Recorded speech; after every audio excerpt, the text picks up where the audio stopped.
शाळा मुलींना दाविली, फुले सावित्रीबाईंनी शाळा मुलींना दाविली.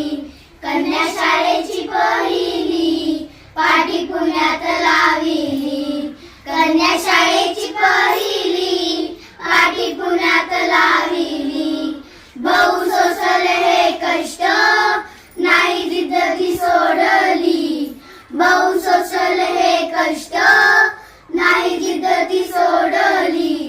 त्या स्त्रियांच्या मुक्तीसाठी जन्मभराची लढली, त्या स्त्रियांच्या मुक्तीसाठी जन्मभराची लढली. कन्या शाळेची पहिली पाटी पुण्यात लाविली, कन्या शाळेची पहिली पाटी पुण्यात लाविली. जुन्या रूढीची संस्कृती तिने मोडीत